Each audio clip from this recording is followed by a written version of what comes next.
এবার ফারহানা বিথির মাকে নিয়ে লুটেছে এক চাঞ্চল্যকর তথ্য।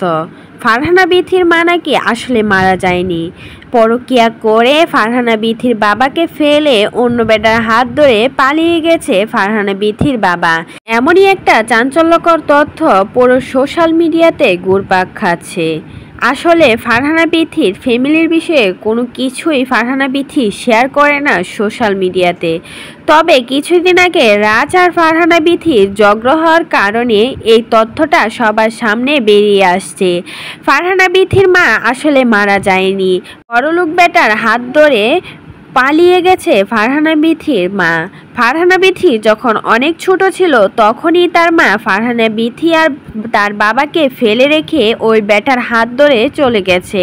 তারপর থেকে ফারহানা বিথি সবার কাছে তার মায়ের পরিচয় দেয়। তার মা নাকি মৃত।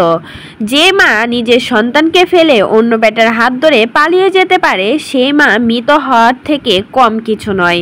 তারপর থেকে ফারহানা বিথি তার মার নামে সবসময় মৃত ঘোষণা করে।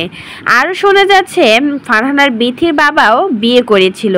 ফারহানা বিথির মা চলে যাওয়ার পর একটা বিয়ে করেছিলেন, সেই মহিলাও নাকি চলে গেছে ফারহানা বিথির বাবাকে রেখে।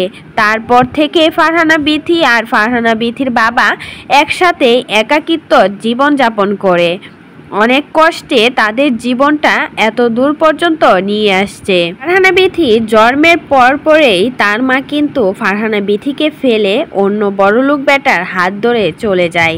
সেই থেকে ফারহানা বিথি কখনো মায়ের পরিচয় দেয়নি কারুর কাছে। সবার কাছেই মাকে মৃত ঘোষণা করত সব সময়। সবার কাছে বলতো আমার মা আমাকে ছোট রেখেই মারা গেছে, অথচ বড়লোক বেটার হাত ধরে পালিয়ে গেছিল। এতদিন এটা লুকিয়ে রেখেছিল ফারহানা বিথি। এখন সবার সামনে সবটা ক্লিয়ার হয়ে গেল, ফারহানা বিথির মা অন্য বেটার হাত ধরে পালিয়ে গেছে।